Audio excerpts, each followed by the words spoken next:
Now, learned helplessness is one of the greatest enemies of success in our lifetime.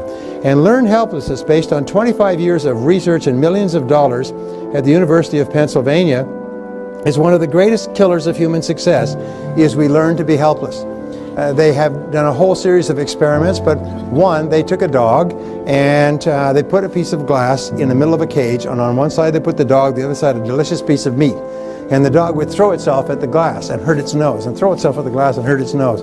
Throw itself 3 or 4 times at the glass and hurt its nose. Then they take the dog away, and the next day they put them back with the dog and the meat. They did this for 3 or 4 days, and by the 3rd or 4th day the dog would just sit there passively and not throw itself at the glass because it didn't want to hurt its nose. Then the next day they just removed the glass and put the dog in the cage next to the meat. And the dog, with the stomach growling and rumbling, would lay there right next to the meat and never reach for it. The dog had been trained to be helpless. The dog believed that it could not get to the meat, so even though there was nothing in the way, the dog just sat there. They took a bunch of university students and they put them into a room. They said, you can leave this room whenever you like. It's up to you, and that's the only instructions that you have.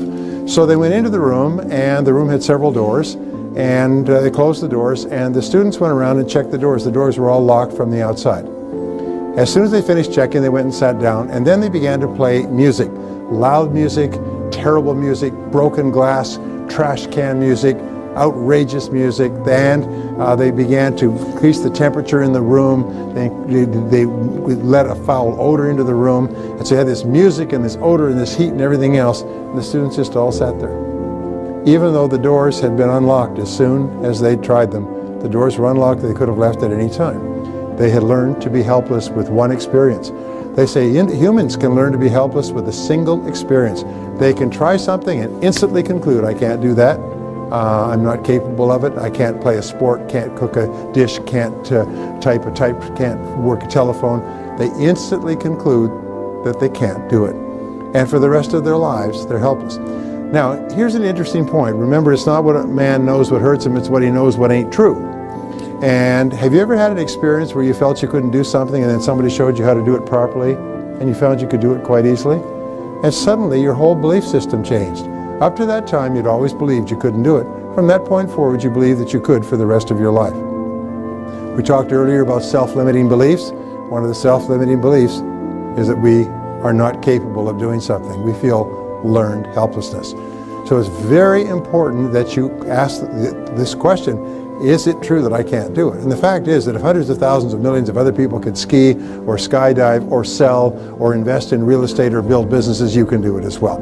Don't ever sell yourself short and conclude that you're helpless. Now, the other problem that people have called psychosclerosis. Psychosclerosis is simply a hardening of the attitudes. A hardening of the attitudes. People with psychosclerosis develop what is called fixed ideas. Fixed ideas lead to rigidity and an unwillingness to change. Both of these lead to getting stuck in the comfort zone. Remember, the natural tendency of all human behavior is for you to start doing something in a certain way and then get stuck in a comfort zone. You get stuck in a comfort zone in a relationship, even if you're not happy, in a job, even if you're not satisfied, with a particular level of income, even if it's not enough. You have to fight the comfort zone because the comfort zone very soon becomes a rut. And they say that a rut becomes a grave, and the only difference between a rut and a grave is the depth. So be very alert to that, because the great majority of people in our society tend and evolve naturally to get into a comfort zone, to become very rigid defenders of the status quo, to become very hardened in their attitudes. They get into this comfort zone, they fall into this rut, and even if it would be good for them, they don't change. Now, these are the twin threats to our success. Is first of all, the learned helplessness, we believe we can't, or comfort zone, we get into a comfort zone and we practice what Newton called inertia. You know the law of inertia, which is one of the laws of physics? The law of inertia says that a body in motion tends to remain in motion unless acted upon by an outside force. A body at rest tends to remain at rest unless acted upon by an outside force. What it says is that something in motion will just keep on going. It'll just keep on going the same way forever. And because of learned helplessness in the comfort zone, we keep going at a low level of performance indefinitely. And then we use the same reasons for negative emotions, we justify it. And we explain the reason I can't is because of this. It's my upbringing, it's my childhood, it's my education, it's my boss, it's my bills, it's my family. And we think of all the reasons why it's not possible for us. And what we do is we fall in love with our excuses. We develop a disease called excusitis, which is an inflammation of the excuse-making gland, which is invariably fatal to success. So in order for us to break out of learned helplessness, we have to realize that anything that many other people can do, I can do as well. I may not be able to do as quickly as them, but I can do it as well. We need to break out of the comfort zone by setting bigger goals. And it has to be a goal that's worthy of you, so it's got to be something big and exciting. Now, you don't have to worry how you're going to achieve the goal, because if you can be clear about the goal, all the mental laws begin to work for you, including the law of superconscious activity.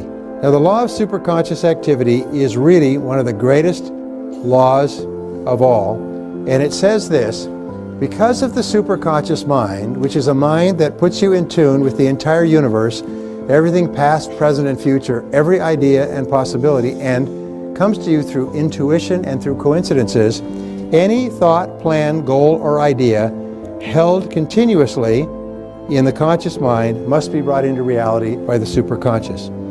There was a story of the gods, and the gods got together at the beginning of the creation of man, and they said, we're going to create man, and man is going to evolve, and we want to take the greatest secret of success and happiness and hide it so that man can only find it when he's ready for it. And so where shall we put this great secret?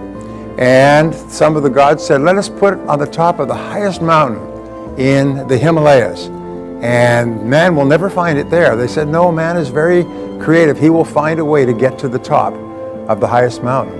Then let's put it at the bottom of the deepest sea, because man would never find it there. He said, no, man is very creative. He will eventually develop tools and submersibles that will get him to the bottom of the deepest sea. Then where shall we hide it? And they said, let us hide it inside the human heart, the last place that people would ever think to look.